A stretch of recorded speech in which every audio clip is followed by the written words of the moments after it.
ಕರ್ಣ ಕೆಳಗೆ ಬಿದ್ದಿದ್ದಾನೆ. ತನ್ನ ಕೊನೆಯ ಉಸಿರು ಎಣಿಸ್ತಿದ್ದಾನೆ. ಅಷ್ಟರಲ್ಲಿ ಒಬ್ಬ ಬ್ರಾಹ್ಮಣ ಬರ್ತಾನೆ. ಏನಾದ್ರೂ ದಾನ ಸಿಗಬಹುದಾ ಅಂತ.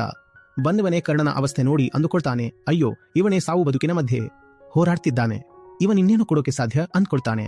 ಆಗ ಕರ್ಣ ಹೇಳ್ತಾನೆ, ನಿಲ್ಲು ಸ್ವಾಮಿ, ಸ್ವಲ್ಪ ನಿಲ್ಲು, ನನಗೇನೂ ಆಗಿಲ್ಲ. ನೋಡಿ, ಇದನ್ನೇ ಅಸಲಿ ಗಂಡಸುತನ ಅನ್ನೋದು. ನನಗೇನೂ ಆಗಿಲ್ಲ, ನಾನು ಸಾಯ್ತಿರಬಹುದು, ಆದ್ರೆ ಸೋತಿಲ್ಲ. ಕೃಷ್ಣ ಗೀತೆಯನ್ನ ಅರ್ಜುನನಿಗೆ ಬೋಧಿಸಿದ ನಿಜ, ಆದ್ರೆ ಅದನ್ನ ಅಕ್ಷರಶಃ ಪಾಲಿಸಿದವನು ಕರ್ಣನ ಹನ್ಯತ ಹನ್ಯಮನೆ ಶರೀರೆ. ಅಂದ್ರೆ ಈ ದೇಹ ಸತ್ತರೂ ನಾನು ಸಾಯಲ್ಲ ಅನ್ನೋ ಸತ್ಯವನ್ನ ಕರ್ಣ ಬದುಕಿ ತೋರಿಸಿದ. ನನಗೇನೂ ಆಗಿಲ್ಲ, ನೀನು ಕೇಳೋಕೆ ಬಂದಿದ್ದೀಯಾ?